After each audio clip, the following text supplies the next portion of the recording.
I can't believe we had one bear and another bear spooked it off. Brand new adventure for me.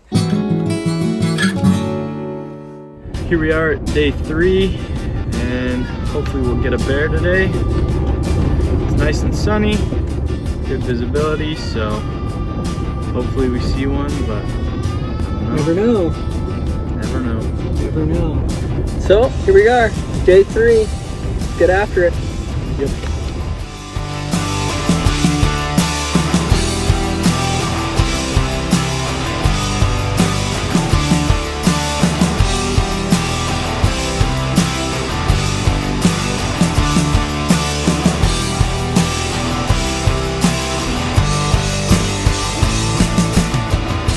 Okay, so we're out on the road system on the highway. There's different types of hunting in the Yukon. You can do the backpacking trips. You can go to blinds in different areas. Sometimes you take snow machines or snowmobiles. In the winter, you take four-wheelers or side-by-sides. There's lots of different ways to hunt, but an easy way to hunt for a day hunt is on the road system. There's different roads that go off of the highway, fire roads, secondary roads that you can drive down, and then you can find trails and hike down them. Maybe you're wondering, well, how do you know where you're going, or how do you figure out what trails are there or what places to stop? This is where this thing up here comes in handy. This is the Garmin InReach, and it connects to my iPhone here. That's us, the little blue triangle. It gives the Topo lines there. You see this section here, this is First Nation land, and you can hunt on some First Nation land, but you have to get permission. We haven't got permission, so we're just hunting the non-shaded area, which is open. Pretty much everywhere in the Yukon is open for bear hunting. There's very little restrictions because there's lots of bears. You can get 2 black bears a year, 1 grizzly every 3 years. So we can watch this mapping system, and sometimes there's secondary roads and trails that'll show up on the map, and then it'll tell us where we can stop. It'll also give us the Topo lines, and every once in a while we'll see a mountain and it'll be right near the road. See, there's a secondary road right up there that's coming up. We'll see these Topo lines, and then we might see a trail with a south-facing slope. The reason we're looking for south-facing slopes is they're often the ones that get loads of sun, and sometimes there's huge patches of greenery. After being in hibernation for so long, the fat supply is depleted, maybe some of the muscle supply is depleted, and so the first thing they eat in the spring is vegetation, because you don't have to chase down vegetation. And so that new greenery, the grass, the clover, dandelions, buds and tubers and different things like that, that's what they're going after. And a lot of times those south-facing slopes that are really green, that's where the food is. Now later on, they're gonna have lots of energy to go hunt stuff. In the summer, they're gonna start chasing animals a lot more. And then in the fall, there's another hunt, and they move predominantly to the high country eating berries. Though they have lots of fat supply, that fat can almost be sweet smelling or sweet tasting from all the cranberries and wild blueberries and all that stuff that they're eating in the fall. So there's a spring hunt and a fall hunt where you get bear, and you can eat bear. A lot of people don't. Our family eats bear, and it's wonderful. It's great meat, and it's a fun hunt. We also keep the hides, we keep the skull. You can see some of that in our other videos. If we get a bear today, it'll be Jude's, and I'm sure he'll want the rug tanned and put on his wall, and he'll want the skull hung. What do you think of that? What are you gonna do with the hide and the... Yeah, I'm definitely keeping it. Well, one day when you have a house of your own, that's true. you can have it hung in your living room and be like, that was my first bear when I was 17 years old. Yep. Crazy. Alright, so there's some A young bull. Hey, oh yeah, a young bull. Hey, buddy. You have itty bitty antlers. Just sprouting. He's irritated. He's like, I'm trying to eat. You're bugging me. Oh, that's another. It's two little bulls. 2 little bulls. The one is way more chill. Yeah. All right, guys. We'll see you later. So we're coming up on a little pot lake pond, and you see there's a trail there too. So that tells us either you can get there on a four-wheeler or maybe with a four-wheel drive pickup truck, or you might need to walk. It might also be a private road. It's hard to know, but you can see we get a lot of information from this mapping. Even though we're on the highway system, it tells us options we have to go off either with the truck, because we're in a small pickup truck. We're in a Ford Ranger, it's Jude's truck. It's got four-wheel drive and pretty good right now. It's not really wet, everything's pretty dry, but we can also get out and go on foot. This is actually a power line, so you can hike power lines. The power line obviously goes right to that pond, I guess. I'm not sure why that is. Pond would be down back there. Yeah, so anytime you have a power line, that's a great place to hike or walk. And sometimes you can even drive on the power lines because the service vehicles use the power lines to drive on with pickup trucks, so it's an option. As you can see, we found an old service road to this hydro cut. It goes way back there and it goes up to that ridge there. So Jude and I are gonna go up to that ridge and do some glassing, and maybe we'll see something. Maybe. Here we go. Oh, there's that's bear. Yeah, I'm pretty sure.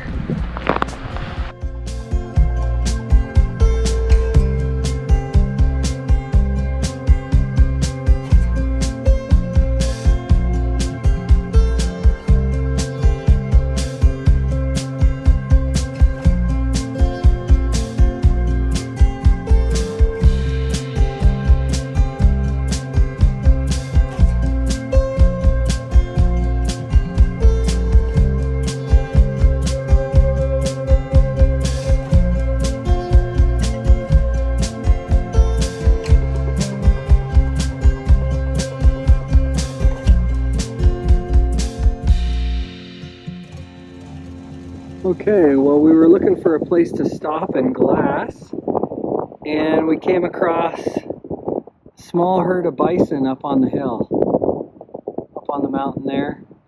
They're just grazing up there. So I doubt there's any bears up there. So that's pretty cool. Amazing.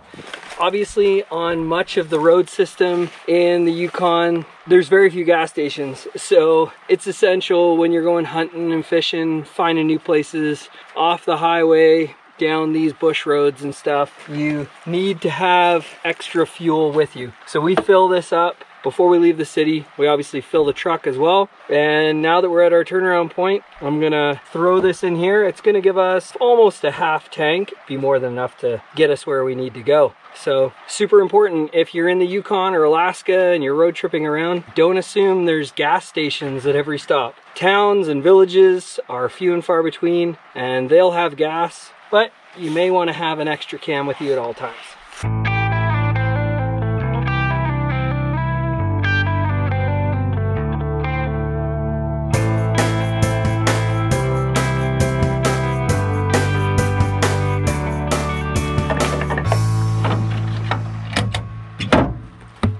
Filled up.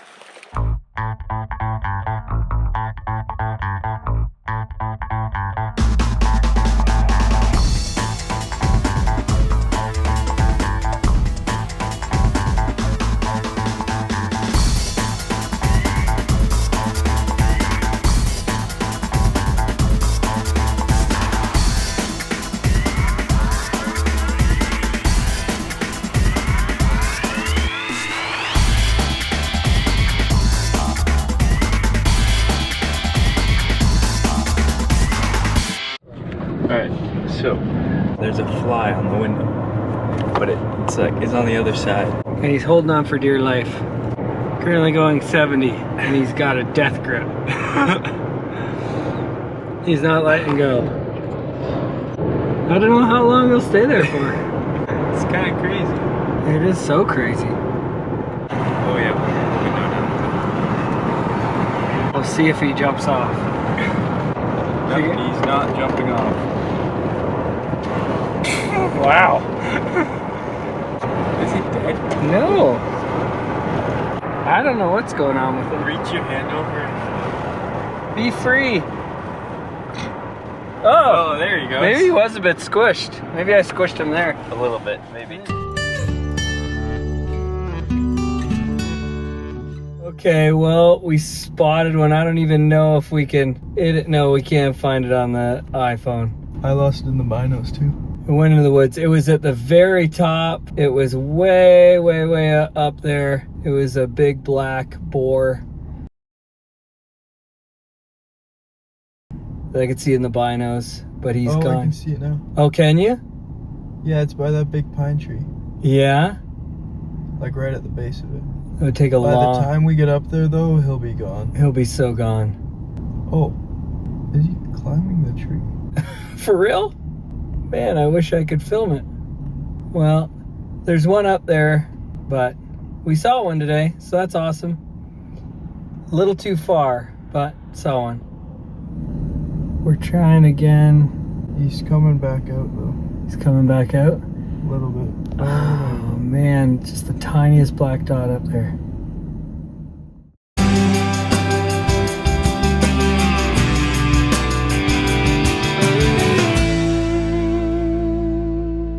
Okay, we got a bear up on the mountain. We got a bear up on the mountain there that's within reasonable distance. Jude and I are gonna go for a hike and try to get him. You ready, dude? Yeah. Are you ready? I'm so ready. Keep an eye on the bear. I'm gonna get my gear ready and then we'll start hiking.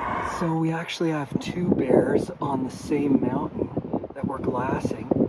We have one right there crossing over, and then we have another one over there under that tree. So we have options, but I don't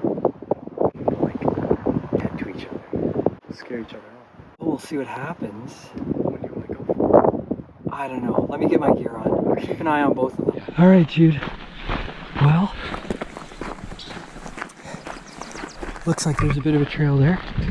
Ready to duck in? I guess so. So you got the game plan? So we got to try to find it. Get a location. One. Either or. Just whatever. Okay.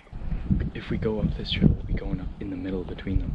Is that fine? We're not going to be able to see them for a bit. This is the hard part, is when you go through the willows here and the pine, you lose some sight. When we get back up on the hill, we're going to have one on our left, one on our right. It's true. We'll have to be careful. Okay. So, here we go.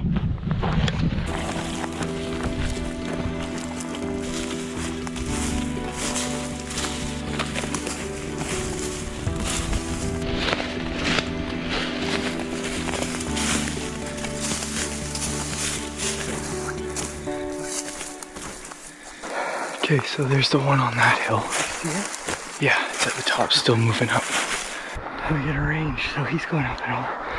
Where's the other one? I don't know. So that's 358 yards. 358. Still don't see that other one. Yeah. So this is part of the problem. You hike into the woods, into the willows, and into the forest that's between the road and the grassy hills. And we had two bears, but now in that short time we thought we still saw one, and then it went up over the crest. And the other one, we don't know where it is. So unfortunately we have to just sit tight for a minute. That was a difficult situation. Oh man. I think that bigger boar spooked that smaller bear, and then the two of them went up over the hill. I'm sure they didn't know we were there. They were just doing their thing, doing what bears do. Sometimes they're on the move, and that's the way it is. One was on the move, and that's one we had saw first. The other one would have been content to just stay there, I'm sure of it. And that was the one we really wanted to go for. But that's a new one for me. I can't believe we had one bear and another bear spooked it off. So that's brand new adventure for me. Wow. We're gonna sit here a little bit longer and glass the hill. Maybe one of them will poke back out. But yeah, I'm fearing that's a missed opportunity. So close, eh, bud? Yep. So close. Good experience for Jude though. Good for him to see kind of how it works and how they move on the hill and how easy a black bear is to really see on a hillside because it's just so jet black. It's amazing. All right. We'll see you in a bit.